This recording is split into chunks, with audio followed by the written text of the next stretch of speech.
स्वशासी जिला परिषद मांग करने से पहले हम्म। क्या आपने आपका जन समर्थन लिया है क्या लोगों से? पूछा है क्या उनको क्या चाहिए, अच्छा, है ना? जनता क्या क्योंकि चाहती है? जिला में तो 26 लोगों को पावर मिलेगा ना। हम्म। अभी राज्य में 28 लोगों को पावर मिला है ना। आपका सुन रहा है क्या वो? विधायक। सुन रहा है क्या? वो भी विधायक से ही पावरफुल ज्यादा होगा। 26 लोग आपके समाज के लोग होंगे। कौन लोग होंगे जो पैसा को जीते? कोई पारंपरिक लोग जीते जाएंगे। हम्म। वो क्या नियम बनाएगा, क्या कानून बनाएगा? वो सुनेगा नहीं। तो पावर सेंट्रलाइज हो गया जिला में 26 लोग। ग्राम सभा का अध्यक्ष जो है हम्म। वो आपका जो पारंपरिक लोग है वही होंगे। ये स्पष्ट है कि पारंपरिक ग्राम सभा होगा, जैसे बाकी राज्यों में नहीं है। हम्म। जो ग्राम सभा का अध्यक्ष का सरपंच के ही बना हुआ आपके राज्यों पर, कहीं कुछ राज्यों पर आपका चुनाव करके नया बनाया जा रहा है। तो यहाँ पर पारंपरिक ही है। जेपीआरए शेड्यूल एरिया के लिए नहीं है, सिर्फ झारखंड राज्य पंचायत अधिनियम पूरे झारखंड के लिए है ना। तो पूरे झारखंड के लिए है। वो कहना है शेड्यूल एरिया में नहीं होना चाहिए जेपीआरए। जब खाली है कुछ नहीं है तो पैसा तो आएगा ना पंचायत में। आपके तो नियम है नहीं। तो जो प्रभावित लोग हैं सिर्फ उनको बुला के उनसे बात करेगा, फायदा घाटा बता देगा और आपका साइन कराएगा और आपकी जमीन अधिग्रहण कर लेगा। और ये आपका रघुवर दास के समय में हुआ। उसके बाद आपका इसको रद्द करेंगे बोल के आपका सरकार आया, आपका जमीन की वो कानून चलता रहा। पैसा तो सरकार चाहेगा तो आपका एक सप्ताह में लागू हो सकता है। क्यों नहीं चाह रही? सब रेडी है। सरकार इसलिए नहीं चाह रही क्योंकि आपका उसको अपने दोस्तों को अभी अडानी से मिला है तो जमीन देना है। तो 33% वाला तो सही है ना। अगर शेड्यूल एरिया में ही जमीन ज्यादा है, माइंस ज्यादा है, अगर वो पैसा रूल्स लागू कर देगा तो जमीन कैसे देगा? जिला स्तर पे ऑटोमेटिक जो बैठक होती है, जिला परिषद का चेयरमैन है, जो बैठक होगा तो वो चेयरमैन आपका अध्यक्षता नहीं करेगा। ये पारंपरिक करेगा। जिससे अभी नोटिफाई हो चुका है पंचायत में कि पंचायत का मुखिया कोई भी बैठक का अध्यक्षता नहीं कर सकेगा। वो पारंपरिक लोग ही करेंगे। पहले ये आईपीसी में बदलाव करो, जीपीआरए में बदलो, बालू वाला कानून बदलो, उसके बाद पेशा का नियमावली बनाओ। अरे पेशा नियमावली केंद्रीय कानून है। पेशा नियमावली में जब तक जिस जमीन बिक रहा है उस गांव का पारंपरिक ग्राम सभा अनुशंसा जब तक नहीं करता है तब तक डीसी अनुमति नहीं दे सकता। सरकार की ओर से और पंचायत विभाग की ओर से 2022 में एक ड्राफ्ट प्रारूप प्रकाशित किया गया था। उसमें सुझाव मांगे गए थे। हम लोगों ने 400 से ज्यादा सुझाव दिए थे। पुलिस उसके बिना अनुमति के नहीं आ सकेगा। गाँव नहीं घुस सकता? नहीं घुस सकता। गिरफ्तार ये पेशा के नियम में है।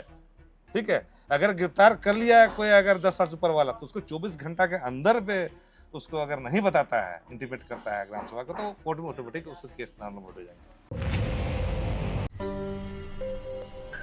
जब से माननीय हाईकोर्ट का ऑर्डर आया है पेशा कानून लागू कराने को लेकर, उसके बाद से आदिवासी खेमा जो है दो भागों में बटा हुआ शुरू से नजर आया। एक तरफ ग्लानसंग डुंगडुंग का कहना है कि बहुत सारी त्रुटियां हैं जिसको सुधार करके ही पेशा कानून लागू होना चाहिए, और एक खेमा है जिसका कहना है कि पहले लागू हो जाए उसके बाद त्रुटियों पे बातचीत किया जाए।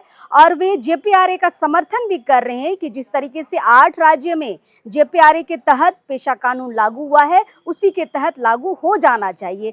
फिलहाल ड्राफ्टिंग कमेटी में जो सदस्य थे हमारे साथ है सामाजिक कार्यकर्ता विजय कुजूर जी। थोड़ा सा आज चीज़ों को और क्लियर समझने की कोशिश करेंगे। दादा, सबसे पहले तो हमारे चैनल में बहुत स्वागत है आपका। आपका लोकतंत्र चैनल को और आपके दर्शकों को बहुत बहुत जोहार। दादा, सरकार ने पहल की थी कि आपके अनुसार कैसा होना चाहिए कानून। एक ड्राफ्टिंग कमेटी बनी थी, आप सदस्य थे, बहुत सारे सुझाव उसमें आपने दिए हैं। सुझावों के अनुरूप क्या अभी पेशा कानून जो सरकार लाना चाह रही है वो उसी अनुरूप है? अभी जो पेशा नियमावली जो बने हैं, जो फाइनल बन के रेडी है, उसको आपका जो लोग हल्ला कर रहे हैं उनके लिए उपलब्ध नहीं है। क्योंकि सरकार की ओर से और पंचायत विभाग की ओर से 2022 में एक ड्राफ्ट प्रारूप प्रकाशित किया गया था। उसमें सुझाव मांगे गए थे। हम लोगों ने 400 से ज़्यादा सुझाव दिए थे। आपका माझी परगना महल के लोग बैठे थे, टाना भगत के लोग थे, पढ़ा के लोग थे, मुंडा के आपका व्यवस्था के लोग थे, तो सभी समुदाय के लोग थे। तो उस पर जो है आपका 450 से ज़्यादा आपका सुझाव दिए गए थे। और सुझावों में से 150 से ज़्यादा सुझाव उसमें डाले गए। उसके बाद वो नियमावली जो 2022 का था, 24 में आपका में सुधार किए गए। उसके बाद और भी सुधार किए गए बहुत सारे, और भी आपका राज्यों को लेने के बाद में। तो ये जो नियमावली है जितने देश पे भी जो 7 राज्यों पर लागू हो चुकी है, उनको भी देख के हम लोगों ने कि क्या क्या खामियां वहाँ पर, उन चीज़ों पे सुधार करते हुए यहाँ पर किया है। तो ये बहुत पावरफुल है। और ये आपका नियमली अगर लागू हो जाने से आपके हमारी जो आपका एक एक गांव अलग अलग हैं, पारंपरिक गांव जो है, जिसको हम उराव में पढ़ा बोलते हैं, या मुंडा में मुंडा व्यवस्था बोलते हैं, या पढ़ा व्यवस्था बोलते हैं, या मानकी मुंडा व्यवस्था बोलते हैं, या डोकलोसर बोलते हैं। इन शब्दों का इस्तेमाल किया गया, ये शब्द नहीं थे पहले। कि ये जो आपका ग्राम सभा का अध्यक्ष जो है, वो आपका जो पारंपरिक लोग हैं वही होंगे। स्पष्ट है कि पारंपरिक ग्राम सभा होगा, जैसे बाकी राज्यों पे नहीं है। जो ग्राम सभा का अध्यक्ष का सरपंच कहीं बना हुआ आपके राज्यों पर, कहीं कुछ राज्यों पर आपका चुनाव करके नया बनाया जा रहा है। तो यहाँ पर पारंपरिक ही है। तो एक तो होगा जैसे ही ये पेशा निम्न लगेगा, जितने भी जो प्रधान भी पैरेलल बनेंगे, वो सब गाँव में अलग अलग परिवार के नहीं प्रधान आपका भी एक ही बनते गांव हैं। में आपका एक मुंडा है तो एक प्रधान भी है, जो रघुवर टाइम के बना है। तो जैसे आएगा वो पारंपरिक मुंडा को पावर मिल जाएगा, ऑटोमेटिक प्रधान सिस्टम खत्म हो जाएगा। ठीक है। तो ये क्या आपका, लेकिन ये कंफ्यूजन है लोगों में दादा कि प्रधान भी जो बनते हैं वो पारंपरिक तौर से मतलब एक ही परिवार के जनरेशन चलते रहता है, तो वो रूढ़िवादी में नहीं आएगा क्या? जो आपका एक ही परिवार से जो आ रहे हैं रूढ़िवादी, उसी को मानता है। क्यों वो आपका मानता है? क्योंकि आपका गांव को किसी ने बनाया। मान लीजिए आज से 1000 वर्ष हमारे दादा परदादा बनाया, तो वो गांव को मेरे दादा ने बनाया, तो मेरा राइट्स बनता फलाना, उसमें लोग बसे हैं। फिर मेरे बच्चे को बनता ना, तो रूढ़िवादी सिस्टम जो गांव की प्रधान जो है उसके इसीलिए पारंपरिक जो है वो बनता रहता। अच्छा, तो ऐसे प्रधानों को मान्यता मिलेगी? उन्हीं प्रधानों को मान्यता दी जा रही है। अच्छा। बाकी जो है नहीं है, लेकिन किन्हीं किन्हीं गांवों पर बड़ा गांव है, टोला भी है, जो पारंपरिक रीति रिवाज के साथ अपने क्रियाकलाप को करते हैं पारंपरिक तरीके से। अगर वैसे टोला है जो आदिवासी या बाकी जो पारंपरिक तरीके से करें, उनको भी यहाँ मानता आपका जो अलग ग्राम सभा ग्रुप में देने की प्रावधान है, अप्लाई करेंगे तो देने का प्रावधान है। ग्लैंडसंग डुंगडुंग का कहना है कि जेपीआरए के तहत लागू नहीं होना चाहिए और साथ ही बहुत सारी त्रुटियां हैं, क्योंकि आप कमिटी में है, इसलिए हम कह रहे हैं कि क्या त्रुटियां हैं। और कुछ त्रुटियां नहीं है। जेपीआरए शेड्यूल एरिया के लिए नहीं है, सिर्फ झारखंड राज्य पंचायत अधिनियम पूरे झारखंड के लिए है ना। तो पूरे झारखंड के लिए है, कहना है शेड्यूल एरिया में नहीं होना चाहिए जेपीआरए। जब खाली है, कुछ नहीं है, तो पैसा तो आएगा ना पंचायत में। आपका तो नियम है नहीं पैसा पर। जब वो नहीं है तो आपका वो पंचायत व्यवस्था आपका स्टैंड किया हुआ। लेकिन जैसे ही आपका पेशा नियमली आएगा, उसमें क्या है कि पेशा नियमली संपूर्ण अनुसूचित क्षेत्र पे लागू होगा। इसका मतलब रांची में भी लागू होगा। तो रांची में लागू होगा, इसका मतलब म्यूनिसिपैलिटी पर फिर कंट्रडिक्शन होगा। अगर ग्राम सभा जिसे आपका इधर दिखेगा उपा बाजार के बगल में सरना बस्ती है ना, अगर वो ग्राम सभा चलाने लगे, बोले कि हम सब जमीन वापसी कराएंगे अपर बाजार का, तो टकराव होगा। तो ऑटोमेटिक तुरंत या तो आपका हमेशा बनाएगा या कुछ प्रावधान करेगा। तो ये जैसे ये आएगा ऑटोमेटिक, जो आप बोल रहे हैं ना कि आपका म्यूनिसिपैलिटी असंवैधानिक, उसका भी संवैधानिक से निकल जाएगा। तो इसीलिए आपका जेपीआरए जो है तब तक आपका नहीं काउंटर कर रहे हैं जब तक कि हम पेशा नियमावली को लागू नहीं करें। एक दूसरा बात, इन लोगों ने चुनौती दिया था हाई कोर्ट पे, है ना, जेपीआरए को भी दिया है, बोलता नहीं। 2010 में जजमेंट सुप्रीम कोर्ट के, वहां भी जेपीआरए पर कोई सवाल नहीं उठाया ना, सुप्रीम कोर्ट उठाया ना, किसी ने उठाया। 2015 में जजमेंट आया है हाई कोर्ट का, उस पर भी आपका जेपीआरए पर सवाल नहीं आया। मतलब 2017 में सुप्रीम कोर्ट में चैलेंज किया गया, उसमें भी आपका जेपीआरए पर सवाल नहीं किया कि उसी जेपीआरए को बोला इसमें 5th शेड्यूल का पैटर्न को लिया गया। ठीक है, तो वो कैसे आएगा? वो आप जो सवाल कर रहे हैं कि आप स्वशासित जिला परिषद या आपका पारंपरिक ग्राम सभा का पावर किसको मिलना चाहिए, ठीक है, तो 16,000 गांव, क्या आप स्वशासित जिला परिषद मांग करने से पहले, है ना, क्या आपने आपका जन समर्थन लिया है? लोगों से पूछा है क्या उनको क्या चाहिए? अच्छा, जनता क्या चाहती है? क्योंकि जिला में तो 26 लोगों को पावर मिलेगा ना। अभी राज्य में 28 लोगों को पावर मिला है ना। आपका सुन रहा है क्या? वो विधायक सुन रहा है क्या? वो भी विधायक से ही पावरफुल ज्यादा होगा। 26 लोग आपके समाज के लोग होंगे। कौन लोग होंगे? जो पैसा वो जीते, कोई पारंपरिक लोग जीते जाएंगे। वो क्या नियम बनाएगा, क्या कानून बनाएगा? वो सुनेगा नहीं। तो पावर सेंट्रलाइज हो गया जिला में 26 लोगों का। वो गाँव में अगर 2000 गाँव है तो 2000 गांव का तो आपका भकुआ बन गया। ठीक है, तो हम लोग चाहते हैं कि जो पावर स्वशासित जिला परिषद को दिया जा रहा है वो हर गांव को मिलना चाहिए।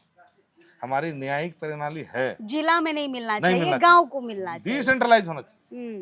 ठीक है, और ये जो दस्तावेजीकरण जो हो रहा था उस पे ये भी दस्तावेजीकरण से आया है कि हमारा बड़ा पढ़ा तो है प्रखंड स्तर पे, बट व्यक्ति कौन है? ये प्रखंड में 136 प्रखंड है, तो व्यक्ति का नाम आना चाहिए ताकि नोटिफाई कर सके कि अब जितने भी आपका जिला समिति का बैठा होगा उसकी अध्यक्षता पारंपरिक हमारा 12 पढ़ा करेगा। कई अब बार जिला स्तर पे आपका मान लीजिए 21 पढ़ा है, ठीक है, नाम आ जाएगा तो जिला स्तर पे ऑटोमेटिक जो बैठक होती है, जिला परिषद का चेयरमैन है, जो बैठक होगा तो वो चेयरमैन आपका अध्यक्षता नहीं करेगा, ये पारंपरिक करेगा। जैसे अभी नोटिफाई हो चुका है पंचायत में कि पंचायत का मुखिया कोई भी बैठक का अध्यक्षता नहीं कर सकेगा, वो पारंपरिक लोग ही करेंगे। ठीक है, तो ये 6 शेड्यूल का पैटर्न आया ना, बिना चुनाव के 6 शेड्यूल का पैटर्न आया। अब वो जिला में बैठता है तो उसे पता चलेगा कि उसके जिला में जो डीसी सचिव है, सारे एमएलए सदस्य होंगे, एमपी भी सदस्य होंगे, उसके अध्यक्षा अगर देश परगना कर रहा है या 21 पढ़ा कर रहा है या 22 पढ़ा मुंडा का कर रहा है तो उसे पता चलेगा ना क्या है, उसमें बोलेगा ना भैया ऐसे नहीं होगा, ये होगा। तो 6 शेड्यूल का पैटर्न आया ना, और आपकी ग्राम सभा तो इंडिपेंडेंट सरकार है, स्थानीय सरकार है, जिसको न्याय करने की शक्ति दे दिया है। 3600 आईपीसी का सुनवाई वो करेगा, पेशा के सिर्फ तहत, जज की पावर है, पेशा के तहत, पेशा का तहत। पुलिस उसके बिना अनुमति के नहीं आ सकेगा, गांव नहीं घुस सकता, नहीं घुस सकता। गिरफ्तार ये पेशा के नियम में है। ठीक है, अगर गिरफ्तार कर लिया कोई अगर 10 साल से ऊपर वाला तो उसको 24 घंटा के अंदर पे उसको अगर नहीं बताता है, इंटीमेट करता है ग्राम सभा को, तो कोर्ट में ऑटोमेटिक उसके केस नाम हो जाएंगे। ये आपका एक्ट बदल जाएगा, आपका आईपीसी में मतलब बहुत सारे कानून बदल सकते हैं। तो आपका बोलेंगे नहीं पहले ये आईपीसी में बदलाव करो, जीपीआरए में बदलो, बालू वाला कानून बदलो, उसके बाद पेशा का नियमावली बनाओ। अरे पेशा नियमावली केंद्रीय कानून है, पेशा नियमावली लगने के बाद उसमें लिखा हुआ आखिरी लाइन कि इस पेशा नियमावली के गजट में प्रकाशन होने के 1 साल के भीतर जितने भी इस नियमावली के असंगत कानून है सबको संशोधन कर लेने, त्रुटियां मतलब पूरे जेपीआरए को जो है बदलने पड़ेंगे, ऑटोमेटिक बदलेगा, सेंट्रल कानून उसको बदलने पड़ेगा, तो लिखा हुआ है। ये थोड़ा सा कंफ्यूजन है दादा। और एक सवाल हम पूछना चाहेंगे, लोग ये कह रहे हैं कि अगर पेशा आ जाता है तो अभी अनुसूचित क्षेत्रों में जो मुखिया बने हुए हैं, हमारे आदिवासी पुरुष हो महिला हो जो मुखिया बने हुए हैं, हाँ, वो क्या हट जाएंगे? नहीं, अभी जो पारंपरिक ग्राम सभा का पावर था चूंकि नहीं है तो वो एंजॉय कर रहा पावर, फंड वहां आ रहा, मुखिया के पास, मुखिया यूटिलिटी सर्टिफिकेट कौन दे रहा है? मुखिया दे रहा, कोई योजना का ना कंप्लीट हो गया तो जो यूटिलिटी सर्टिफिकेट देगा वही बहुत पावरफुल है। मतलब 10 करोड़ का प्रोजेक्ट है, अब बन के तैयार हो गया है। यूटिलिटी सर्टिफिकेट देने से पहले बोलेगा कि हमको 20% अगर नहीं देंगे तो हम यूटिलिटी सर्टिफिकेट देंगे, मतलब 2 करोड़। वो पैसा ही आपका डीसी उसी जितने भी एमएलए को जा रहा है वही चुनाव पे खर्च हो रहा है। अब वो ताकत आ गया पारंपरिक ग्राम सभा, समस्या देखो कितना बड़ा। हाँ, उसी चीज को हम क्लियर कर रहे हैं। मुख्यमंत्री या अडानी का भी प्रोजेक्ट है, वो चला गया ग्राम सभा में, ढूंढेगा वो लोग। अब वो पैसा अगर वो कम से कम कुछ भी रॉयल्टी देगा, कुछ भी देगा, तो उसके हर अकाउंट में इतने पैसा है कि फुटबॉल के लिए बिकेगा नहीं, जर्सी के लिए बिकेगा नहीं, हो आपका कोई पर्व त्योहार के लिए आपसे भीख नहीं मांगेगा, कोई रैली पे आपसे पैसा नहीं मांगेगा, उसके पास आपसे ज्यादा पैसा है ना। कोई भी सार्वजनिक काम, कोई भी सार्वजनिक आपका त्योहार वो आपका ग्रैंड बना सकता है। तो ये जो धार्मिक जो परिवर्तन होता है, लोग आपका दुर्गा पूजा में घूमने जाएंगे, ये घूमने जाएंगे, वो उतना बड़ा करेगा तो वहाँ जाएगा क्या, कोई नहीं जाएगा। तो ये मतलब ये क्लियर है कि मुखिया का जो पद है और जो पावर है वो ट्रांसफर हो जाएगा ग्राम सभा में, टोटल पावर ट्रांसफर हो जाएगा। तो ये मुखिया का पद खत्म हो जाएगा, मैनेजर रहेगा, वो भी रहेगा, थ्रू काम कराएगा, क्योंकि जेपीआरए में लिखा है कि पैसा का प्रबंधन कर सकता है पारंपरिक व्यय। तो जैसे संचित निधि का पैसा है, केंद्रीय अनुदान, और सीधा पैसा टैक्स पेयर का पैसा है, पूरा इंडिया का पैसा है, ऑडिट होगा, ऑडिट क्लियर कर पाएगा हमारा। मान लीजिए 1400 करोड़ आपका बजट एलोकेट हुआ 16,000 गांव के लिए, 75 लाख हर गांव को मिल गया, सीधा अकाउंट में आ गया, जो प्लानिंग चल रहा है 16 वित्त आयोग में, ठीक है।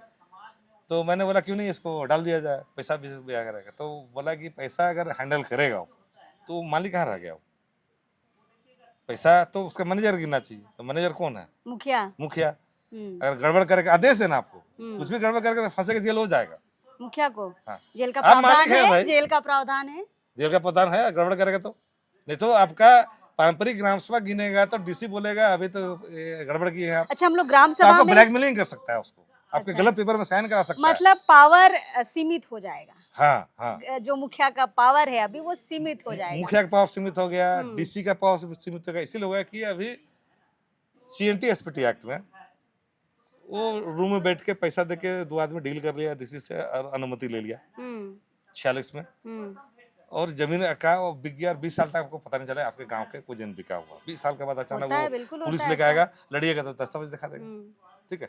अब जो है इसमें जो पेशा नियमावली में जब तक जिस जमीन बिक रहा है उस गांव का पारंपरिक ग्राम सभा अनुशंसा जब तक नहीं करता है तब तक डीसी अनुमति नहीं दे सकेगा। नहीं देगा, मतलब सबके पावर जो है सीमित हो हाँ, जाएंगे। सीमित हो गया, सीएनटी एसपीटी एक्ट में वही कर दिया। हम्म, तो अब डीसी जो खेल रहा था वो रुक गया। अब जो है जमीन बिका है, जो भी हस्तांतरण हुआ, हर आपका मार्च महीने के 31 तारीख से लेकर आपका 15 आपका अप्रैल तक हर गांव को पूरा रिकॉर्ड उसको देने होंगे जमीन का खरीद बिक्री का। उसको पता चलेगा इस साल कौन कौन जमीन गलत बिका, किसको बिका, तो वो तुरंत उसमें एक कर सकेगा जो नहीं कर पा रहा था, मतलब रिकॉर्ड नहीं देख पा रहा पता नहीं चल पा रहा था कहाँ हाँ, की हाँ। जमीन बिकी नहीं बिकी। ये मैंडेटरी है। तो इसमें बहुत भास्ट है और बहुत चीज बदलाव कर सकते हैं, और पेशा नियमावली में आपके पारंपरिक चीजों को छेड़छाड़ नहीं किया जा रहा है। चलिए, ग्राम सभा की बात आई है दादा, तो एक सवाल है, लोग इसमें फंस रहे हैं, इसलिए पेशा को ठीक से समझ भी नहीं पा रहे। सवाल ये है कि अगर मान लीजिए किसी गांव में कोई फैक्ट्री लगना है, कारखाना आना है, ग्राम सभा बैठती है, 33% पहली बैठक में रजामंदी बन जाती है। जब दूसरी बैठक होती है तो 33% से कम वोटिंग होती है, लोग सहमत नहीं होते हैं। लेकिन ये पेशा में प्रावधान है कि 33% से भी अगर कम लोग हैं तभी वो पास हो जाएगा। ये सही मान रहे हैं क्या इसको?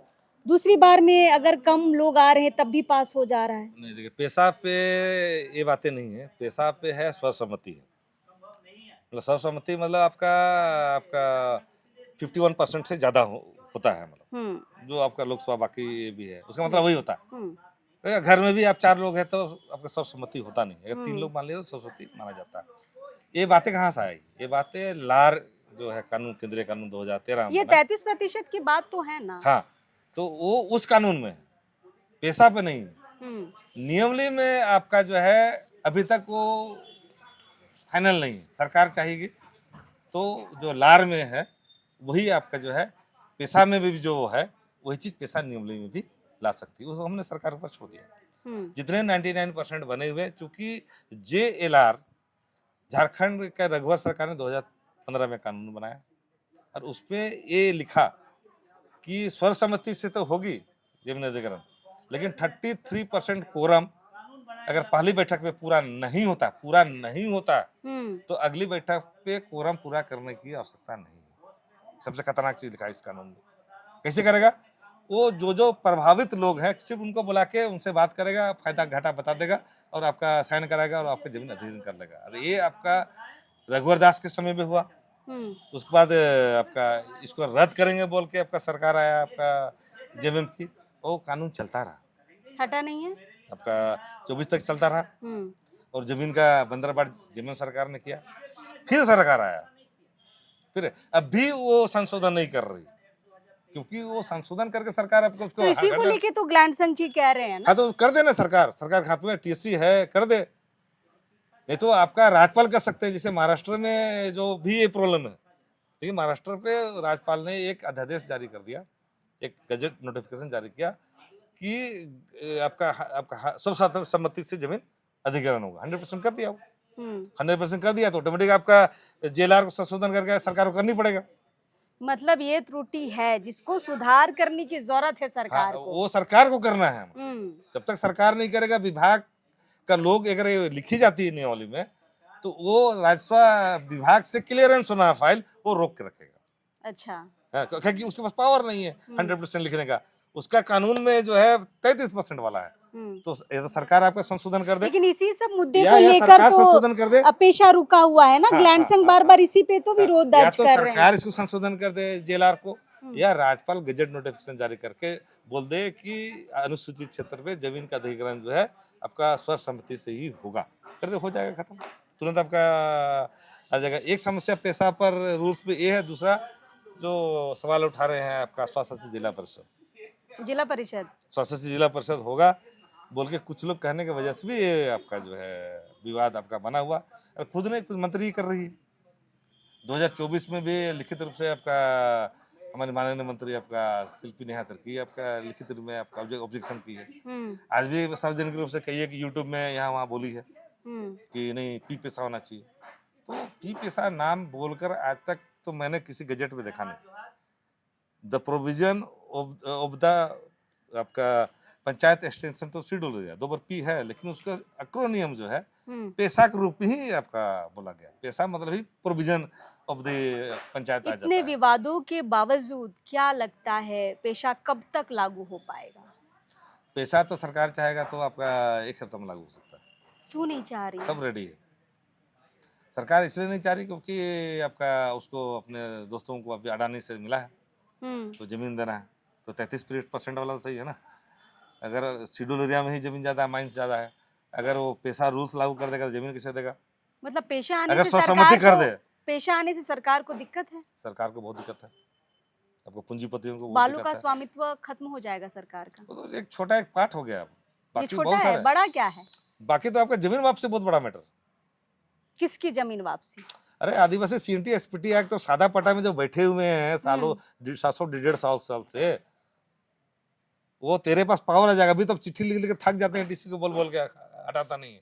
ये कानून बन के आएगा, आपको करना ही पड़ेगा, है ना। उसमें लिखा है कि अगर वो नहीं करा पाता है ग्राम सभा वापसी तो वो लिख के देगा प्रस्ताव पारित करके कि 3 महीने के अंदर आपको जो है आपका खाली करा के देने होंगे। Time bound. बहुत लोगों का ये कहना है कि जमीन वापसी में दिक्कत होगा। रूढ़िवादी परंपरा को ईसाई समुदाय नहीं मानता है, उनको भी दिक्कत होगा, शायद इसलिए भी विरोध हो रहा है। ये सरना ईसाई की एक बार बीच में बात भी आई थी। नहीं, जमीन के मैटर में आपका जो है क्योंकि रूढ़िवादी बार बार जिक्र है पेशा में। रूढ़िवादी को पावर है तो वो समस्या आपका जहाँ जहाँ आपका जैसे आपका जाएंगे तो मुहाडाड़ है, ये आपका सिमडेगा एरिया में, वहाँ की ग्राम सभा पारंपरिक ग्राम सभा नहीं है ना, प्रचार सिस्टम आ गया है ना। तो वहाँ आपका किसको देगा पावर? पारंपरिक ग्राम सभा नहीं, या तो उसको पुनर्गठन करना पड़ेगा या रूढ़िवादी सिस्टम को वापस आने होंगे। वो कहाँ से लेगा? तो लिखित नहीं है, सब भूल चुका है। आप जाके देखिएगा तो आपका पूरे सिमडेगा में उरांव बोलता है, 3 गांव सिर्फ उरांव बोलते हैं, बाकी कोई गांव उरांव नहीं बोलता। ठीक है, फिर कैसे आपका उसका ग्राम सभा चलेगा? ये मुखिया को तो पावर देगा नहीं, तो पैसा आएगा कैसे? फिर कैसे होगा, है ना। तो प्रोविजन है उसको कि आप पुनर्गठन करने की, उसको बनाने का प्रक्रिया है, तो समझ ले धीरे धीरे करेंगे। लोग तैयारी कर रहे हैं, लोग शपथ ले रहे हैं। आपका हमारी परंपरा, हमारे विरासत में सिमडेगा के बहुत सारे गांव उसमें लिए हैं। 3000 गांव के लोग से ज्यादा आपका शपथ लिए कि ये सरकार ही करवा रही है प्रोग्राम। सरकार ने इनिशिएटिव किया है, ये हमारा प्रोग्राम है। परंपरा अगर सरकार नहीं बचाएगी, विरासत हमारी सरकार नहीं बचाएगी तो हम नहीं बचाएंगे क्या? सरकार बचाएगी तभी बचाएंगे क्या? सरकार जब नहीं थी तो क्या हमारा परंपरा नहीं था क्या? सरकार बचाया क्या? ये मेरी दायित्व है। सरकार ने पहल किया है एक अफसर ने, और उसके क्रेडिट इसलिए देना चाहूंगा कि कम से कम उसने हिला दिया ये पारंपरिक ग्राम सभा की, उसके दिमाग में डाल दिया। अब लोग समझ रहे हैं, लोग समझ रहे हैं। हमारा काम आसान हो गया। हम लोग बहुत प्रयास करते 17-18 साल से, बट जगाने बहुत मुश्किल हो रहा था, लेकिन उसके दिमाग में आ गया कि करना चाहिए। ठीक है, तो ये तो करके गई है। तो हम लोग अगर सरकार मदद करेगा तो अच्छी बात है, नहीं करेगा तभी, क्योंकि ये दायित्व हमारी है आने वाले पीढ़ी को बचा के देने के लिए। तो हम अपने बल पर जो है 16,000 गाँव का जो है आपका उसकी परंपरा और विरासत को दस्तावेजी करके आने वाली पीढ़ी को हम सुपुर्द करें। चलिए, तो थोड़ा हमें लगता है कि पेशा को लेकर जो थोड़ा असमंजस की स्थिति में आप लोग थे, थोड़ा आज विजय कुजूर जी बहुत क्लियरली समझा चुके हैं। त्रुटियों पे भी बातचीत हुई है और क्या अच्छी चीज़ें हैं पेशा में, उन पर भी बातचीत हुई है। लेकिन हाँ, इतना समझ में आ रहा है कि पेशा लागू होना चाहिए, चाहे जेपीआरए के थ्रू भी हो, किसी के भी माध्यम से हो, पेशा लागू होना चाहिए। क्योंकि बहुत सारे आदिवासियों के अधिकार हैं जो छीनने और खत्म होने की कगार में है, और उसे बचाने के लिए पेशा लागू होना बहुत जरूरी है। सही कह रहे दादा? बहुत बहुत धन्यवाद, जोहार आपके चैनल को। चलिए, तो शुक्रिया विजय दा को, और दूसरी खबरों में दोबारा आपसे मुलाकात करेंगे। अभी इस वक्त के लिए जोहार रहे।